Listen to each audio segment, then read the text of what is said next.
Respectful congressmen and congresswomen, today I present to you a legal reform inspired by the best laws from history which aim to make our country feel more cuddly and snuggly like the good old days. In order for us to tackle the identity politics, I have composed a law inspired by the German government of the 1930s and early 40s. As you know, they were very much obsessed with identity, and it's very simple. All you have to do is go to the doctor and he's gonna use this Sprinkle in order to accurately measure all of your facial features in order to make sure that you are in fact one of the best people. Good job, doctor. Now measure his penis.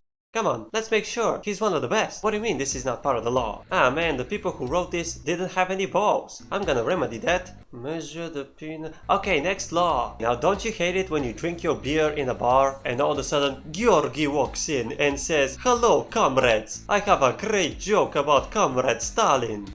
Crap. That's right, commonly known as arresting for jokes. The Soviets really did arrest people for wrong speak. That's one of the oldest laws in existence. From modern day China to ancient Greece, people could get in serious trouble for saying the wrong things. In fact, in the Middle Ages, blasphemy was punished more severely than murder because it was a crime directly against God. I'm sure that with our modern technology, we can use this law to greater effect. Now, of course, one of the worst things in our society, poor people dressing like rich people, should absolutely be banned. In this next law, which was first pioneered by Edward III of England. For you see, after the Black Death, wages of regular peasants increased and they started dressing in more expensive clothing. Thanks to Edward's law, this was banned. Peasants should dress like peasants, and that's final. Now, of course, we have to tackle the health issues our citizens face today. In this next law, written by Edward III of England, citizens should only be allowed 2 meals per day because Edward, just like us, started fearing that his peasants are getting too fat and could no longer serve their king when called upon. I mean, think about it. Fat people are a staple of a failing society, and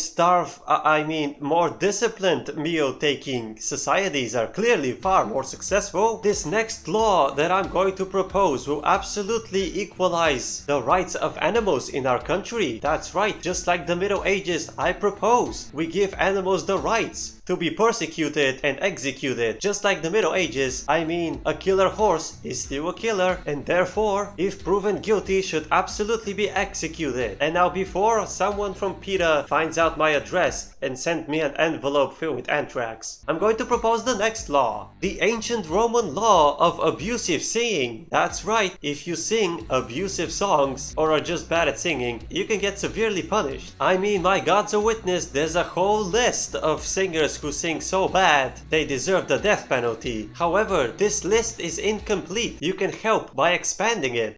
What is a tyrannical regime if not the participation of the regular citizens? The next law I propose is snitches get rewards. What else will make you feel like you live in the good old days if not selling your neighbors to the government? And yes, very many tyrannical regimes in the past used this system of rewards which encouraged people to be a part of the oppressive regime rather than oppose it. And my administration is no different. Sell out your neighbors, and of course don't forget to tune back in next week where I will have another package of legal reforms. Until then,